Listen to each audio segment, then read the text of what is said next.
Heart beat scan ఒక్క second లోనే world class 640 slide CT scan ఇప్పుడు మీ విస్టా ఇమేజింగ్ బంజారా హిల్స్ లో. అండ్ మీరు బిగినింగ్ డేస్లో సిల్క్ స్మిత్ దగ్గర ఫస్ట్ రెమ్యునరేషన్ 500 ఎంతో తీసుకున్నారు. ఓకే, ఆ టాపిక్ చాలాసార్లు మాట్లాడారు. కానీ నేను అనేది ఏంటంటే ఆవిడ చనిపోయేటప్పటికి మీరు డైరెక్టర్ కాలేదు, ఇంకా అయ్యారా? గులాబీ అప్పటికి ఆవిడ చనిపోలేదు, డైరెక్టర్ అయ్యాను. ఆవిడ బతుకున్నప్పుడు మీరు అయ్యారు? అవునా? Okay okay. ఆ తర్వాత నేను ఆవిడ కలిసాను. ఓకే, ఆవిడ చాలా అప్రిషియేట్ చేశారు.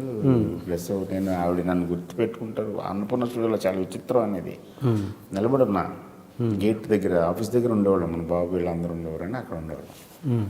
సిగరెట్ కాల్చుకుంటాను. సడన్గా అప్పటికి ఇంకా ఇంపోర్టెడ్ కార్లు ఉధృతంగా రాలేదు. కంపెనీ కార్లు అంటే అంబాసిడర్ ఉండే ఎక్కువ. అంబాసిడర్ కారు పాస్ అయ్యి ముందుకెళ్ళి బ్రేక్ కొట్టు. అప్పుడు ఇంకా టింటెడ్ గ్లాస్ అయ్యండి. ఎవరిది అని అనుకున్నా. జనరల్గా అది నాగేశ్వరరావు గారు వచ్చే టైం. ఒకళ్ళు ఈయన వచ్చారా ఈ కారులో అని డౌట్. కారు సర్రమంటే వెనక్కి వచ్చింది, గ్లాస్ దింపా సిల్క్ స్మిత్. నేను ఇలా చూస్తున్నాను, ఈవిడ వచ్చిందంటే ఇక్కడికైనా ఆలోచిస్తున్నాను. ఆవిడ ఏమన్నా ఆఫీసులో పని ఉందేమో, ఎవరైనా పిలవటానికేమో అని ఆలోచిస్తే నేను అలా నిలబడి సెట్తో చూస్తా ఉంటే, ఏంటి అలా చూస్తున్నా రాయటారు. అయ్యి ఏంటి గుర్తుపట్టలేదా నువ్వు అని అంటే, అచ్చా అది కదమ్మా మీరు నన్ను గుర్తుపెట్టారు లేదా అంటే అప్పుడు ఆవిడ కంగ్రాచులేట్ చేసి సినిమా బాగుంది, ఐ లైక్ ఇట్ అని. ఓకే, ఎప్పుడు అనిపించలేదా అరే ఆవిడ నా సినిమాల్లో ఆవిడ ఉంటే బాగుండు అని ఇప్పటివరకు? అది ఓకే. ఆవిడ చాలా కైండ్ అని మీరు చాలాసార్లు చెప్పారు. ఏంటి అది అంత చెప్పడానికి? అలాంటి ఇన్సిడెంట్స్ ఏమైనా ఉన్నాయా? చాలా. ఆవిడ డ్రైవర్లను చూసుకునే విధానం కానీ, ఆవిడ మేకప్లు చూసుకునే విధానం కానీ, ఇప్పుడు ఆవిడ ప్రొడ్యూసర్గా ఉన్నప్పుడు మేము పని చేసినప్పుడు మమ్మల్ని అడ్రస్ చేసే విధానం కానీ, general her behaviour and very straight forward, open, doesn't care కదా, డజంట్ బాదర్ అబౌట్ ఎనీబడి. వీళ్ళు నన్ను ఏమనుకుంటారు, నన్ను ఎలా చూస్తారు, నా మీద వాటి మీద పెద్ద ఆవిడకి ఇది లేదు. ఓకే, పర్టికులర్ ఇన్సిడెంట్ ఏమైనా చెప్పగలరా? ఆవిడ ఏం గుర్తులేదు. మీరు మళ్ళీ రామ్ గోపాల్ వర్మ గారి టాపిక్ వస్తే, ఒకటి మీరు శివనాగేశ్వరరావు గారి హెల్ప్తో ఆయన దగ్గర 7 సినిమాలు చేశాను అసిస్టెంట్ డైరెక్టర్ గానీ అబద్ధం చెప్పి జాయిన్ అయ్యారండి. తర్వాత తెలిసిందా మరి ఆయనకి?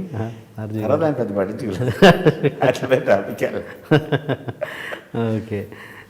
తర్వాత ఎప్పుడైతే వర్క్ స్పాట్లో మన బిహేవియర్, మన కెపాసిటీ లేదా మన hard working what ever you call it, అది చూసిన తర్వాత వాటి మీదకి వెళ్ళలేదు. ఓకే, మీరు ఏడీగా పనిచేశారు. మీ ఏడీస్ గురించి మాట్లాడితే, ఎవరైనా మీరు సెట్లోకి వచ్చి గుడ్ మార్నింగ్ అన్నా, గుడ్ ఆఫ్టర్నూన్ అన్నా మీకు చాలా కోపం అంట, నిజమేనా? కోపం కాదు, మంచి పాయింట్. ఇప్పుడు పొద్దున్నే రాత్రి పడుకోబోయే ముందు నుంచి పర్టికులర్గా మైక్రో లెవెల్లో ఫోకస్ అవుతుంది. టుమారో సీన్, ఓకే, రేపు ఏ సీన్ చేయబోతున్నాం. So from there onwards like sound effects, compositions, camera movements, editing part, background scores, performances, ranges, location, lighting, ఇన్నిట్ల మీద కాన్సన్ట్రేషన్ అయ్యి దాని నుంచి పట్టుకుని వెళ్తూ ఉంటాం. పొద్దున్న లేచిన దగ్గర నుంచి కూడా నైట్ అంతా అదే ఉంటుంది. పొద్దున్న కూడా లేచిన తర్వాత రెడీ అయ్యి అదేదో పూజలు గీజలు యోగాలు అవి చేసుకుని కార్ ఎక్కిన దగ్గర నుంచి ఏదో ఒక మ్యూజిక్ పెట్టుకుని ఫస్ట్ షాట్ ఏంటి, సెకండ్ షాట్ ఏంటి, థర్డ్ షాట్ ఏంటి అనుకుంటారు. ఎవ్రీ డైరెక్టర్కి ఇదే ఉంటుంది. దిగిన తర్వాత నేను కారు దిగిన దగ్గర నుంచి స్పాట్కి వెళ్ళే టైంకి 200 మంది గుడ్ మార్నింగ్ చెప్తే 200 మంది నేను తిరిగి గుడ్ మార్నింగ్ చెప్పాలి. ఇది మొత్తం దుబ్బేస్తుంది. అందుకని జనరల్గా తల ఉంచుకుని వెళ్ళిపోతాను, ఎవ్వరిని పట్టించుకోను. ఇక మరీ అయినా సరే కొంతమంది పాప వాళ్ళది కూడా తప్పు కదా, కనపడితే గుడ్ మార్నింగ్ చెప్పాలి కదా. Director is captain of the ship అనేది ఒకటి అంటారు కదా, కండక్టర్ ఆఫ్ ద బస్ అని. సో దానికోసం వాళ్ళనేమో డిసప్పాయింట్ చేయడం.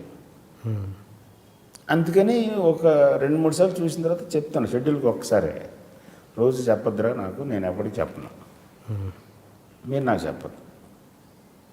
వెళ్ళేటప్పుడు బాయ్ అని మళ్ళీ అందరికి బాయ్ బాయ్ బాయ్ బాయ్, బోల్డంత టైం వేస్ట్, డిస్టర్బెన్స్. ఎప్పుడు చెప్పట్లేదు. దగ్గరికి వచ్చినప్పుడు నేను చూస్తే నవ్వండి చాలు అనేది ఒక రూల్ కింద. ప్లస్ గుడ్ మార్నింగ్ అనేది మా బాస్ మాకు నేర్పలేదు. మేము రోజు చెప్తా ఉంటే వద్దులే చాలా అని అన్నాను. సెట్లో మీకు మీరు అసిస్టెంట్ డైరెక్టర్స్కి ఎలాంటి ఫ్రీడమ్ ఇస్తారు? ఎలాంటి ఫ్రీడమ్? సెట్లో ఎవరైనా ఒకటే, అసిస్టెంట్ డైరెక్టర్స్ అని సపరేట్గా వాళ్ళకు ఎలాంటి ఫ్రీడమ్ అని సాధ్యమైనంత వరకు ఎక్కువ అసిస్టెంట్ అంటే మీరు వస్తే లేచి నిల్చోవాలి ఇలాంటి అట్లా అలాంటి సెరెట్లు కూడా కాల్చుకుంటాను అసలు. మా బాస్ దగ్గర మేము అలాగే ఉండేవాళ్ళం. యా. సో ఓన్లీ తిట్లు పడుతూ ఉంటాయి. కమిట్మెంట్ వర్క్ కరెక్ట్గా లేకపోతే మాత్రం తిడుతూ ఉంటాం, ఇది కరెక్ట్ కాదు. Because director is the person tomorrow has to lead these 200 people. Yeah. So వాడికి ఒక కమాండ్ ఉండాలంటే కమిట్మెంట్ ఉండాలి. కమిట్మెంట్ లేకుండా కమాండ్ రాదు, కమాండ్ లేకుండా గుడ్ వర్క్ రాదు. అవును. అది రావాలంటే కంపల్సరీ మనం ఇదిగా ఉండాలి, అన్నీ డీల్ చేయగలిగేలా ఉండాలి, ఫేస్ చేయగలిగేలా ఉండాలి. ఇన్సల్ట్స్ తీసుకోవాలి, కామెంట్స్ తీసుకోవాలి, కాంప్లిమెంట్స్ తీసుకోవాలి. అవును. ఒక్కొక్కడు ఒక్కో సైకిల్ ఉంటాడు, ఆర్టిస్ట్ ఒక సైకిల్ ఉంటాడు, కెమెరామెన్ ఒక సైకిల్ ఉంటాడు. వాళ్ళందరితో నువ్వు ఎమోషనల్ లెవెల్లో కనెక్ట్ అవ్వాలి. Yeah. It cannot be just professional are just casual కాదు. అండ్ మీరు అసిస్టెంట్ డైరెక్టర్స్ కొత్తగా జాయిన్ అయ్యి అసిస్టెంట్ డైరెక్టర్స్ మీ దగ్గర ఏదో క్వశ్చన్ పేపర్ పెడతారంట, ఆన్సర్స్ చేయమని ఏదో రిలీజ్ చేస్తారు. మీకు నచ్చిన సినిమా ఏంటి, మీ సినిమా మీద మీ ఒపీనియన్ ఏంటి, మీకు నచ్చిన సినిమా మీకు ఎందుకు నచ్చింది, ఏమేమి అంశాలు అందులోంచి మీరు చూశారు, ఓకే. ఇలాంటి క్వశ్చన్ కాదు. సో దాంట్లో మీకు ట్యూన్ అయ్యే వాళ్ళని మీరు తీసుకుంటారు, దాంట్లో కరెక్ట్గా ఉన్నవాడిని తీసుకుంటారు. అలా ఎట్లా ఒకరికి గ్యాంగ్ లీడర్ నచ్చొచ్చు, ఒకరికి శంకరాభరణం గ్యాంగ్ నచ్చొచ్చు. లీడర్ కూడా నువ్వు కన్సెప్ట్గా చెప్పు, నాకు గ్యాంగ్ లీడర్ నాకు ఎందుకు నచ్చిందని చెప్పు. లైక్ అన్ ఆడియన్స్, నేను గ్యాంగ్ లీడర్ సినిమా చూశాను, మీరు గ్యాంగ్ లీడర్ అన్న కూడా చెప్తాను. థియేటర్లో ఆడియన్స్ స్థాయిలో ఉన్నప్పుడు చూశాను నేను. నాకు తెలుసు అందులో ఏమేమి నాకు వర్కౌట్ అయినాయి. ఓకే. నువ్వు అలాగే ఏదైనా కమర్షియల్ సినిమా, దూకుడు కానీ, ఆగడు కానీ, లేకపోతే పోకిరి కానీ, ఎనీ కమర్షియల్ ఫిల్మ్, బాహుబలి కానీ, ఎనీ కమర్షియల్ ఫిల్మ్లో నువ్వు చెప్పు నాకు ఇవి నచ్చినాయి. ఓకే. అప్పుడు నాకు సినిమా మీద సినిమాను నువ్వు ఎలా చూస్తున్నావు అనేది తెలుసు. యా.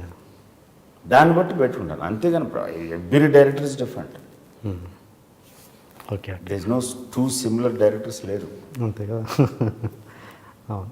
సో దాన్ని మనం డిజైన్ చేయలేం, కంట్రోల్ చేయలేం. మీరు సినిమాకి అసిస్టెంట్ డైరెక్టర్స్ మారుస్తుంటారా కంటిన్యూ? అందరినీ మార్చేస్తుంటాను, నేను వెళ్ళిపోతున్నా. నేను ఈ చైన్డ్గా బతకడానికి ఇష్టపడను. నాకు ఫ్రీ బాడీగా ఉండాలి. చెప్పాను కదా, ఫకీర్ కైండ్ ఆఫ్ బాయ్స్ లాగా ఉండాలి మీరు. సో ఒక సినిమా నుంచి అవగాహన ప్లస్ జనరల్గా నేను టైం తీసుకుంటాను సినిమా టు సినిమా. సినిమా నాకు వ్యాపారం కాదు, వృత్తి కాదు. యా. సో నాకు బాగా నచ్చి నేను బాగా కమాండింగ్ వచ్చి అన్ని రకాల కంట్రోల్ వచ్చింది అనుకున్న తర్వాత దిగుతాను సినిమాలో. అప్పటి వరకు అసలు ఎవరు ఎలాగ నేను డబ్బులు ఇవ్వను, ఎందుకంటే నేనే పెద్ద డబ్బులు సంపాదించలేదు. ఆడు పాపం బతకాలి కదా. సో అందుకని అయిపోగానే వేరే సినిమాలు చూసుకుంటారా అని చెప్తాను. అసిస్టెంట్ డైరెక్టర్స్ నుంచి ఇన్పుట్స్ తీసుకుంటారా మీరు? అస్సలు తీసుకోకూడదని ఏం లేదు. ఎవడైనా డేర్ చేసి వచ్చి ఇది ఇలా కదా అని అంటే అది నచ్చిందంటే ఇమీడియట్గా వచ్చేస్తుంది, అంతేగాని ఇది ఒక ఫార్మాట్ లేదు. ఓకే. అసిస్టెంట్ డైరెక్టర్ నుంచి ఇన్పుట్ తీసుకోకూడదు, లేదా అసిస్టెంట్ డైరెక్టర్స్ నుంచి ఇన్పుట్ తీసుకోవాలి, అసిస్టెంట్ డైరెక్టర్ని ఇన్వాల్వ్ చేయాలి, ఇన్వాల్వ్ చేయకూడదు, ఇలా ఒక సెట్ ప్యాటర్న్ లేదు. If they are smart enough to involve without disturbing anything, that's quite welcome. I don't mind. ఒకరిద్దరు అసిస్టెంట్లు మీకు ఎప్పుడు ట్రావెల్ అవుతుంటారట, మిగతా వాళ్ళంతా అవుట్ ఫోకస్లోనే ఉంటారంట మ్యాక్సిమం? అంటే అందరినీ ఫోకస్లోనే ఉంటారు. ఎవడైతే పని చేస్తున్నాడో, ఎవడైతే సెన్సిబుల్గా ఉన్నాడో ఆడికి ఎక్కువ పని చెప్తాడు. ఓకే. మిగతా వాళ్ళు అదే అర్థం చేసుకోవాలి. ఎందుకు తనకే పని చెప్తున్నాడు, నాకు ఆడి మీద లవ్ ఎక్కువ కాదు, ఓకే. ఆడు కనెక్టెడ్గా ఉన్నాడు.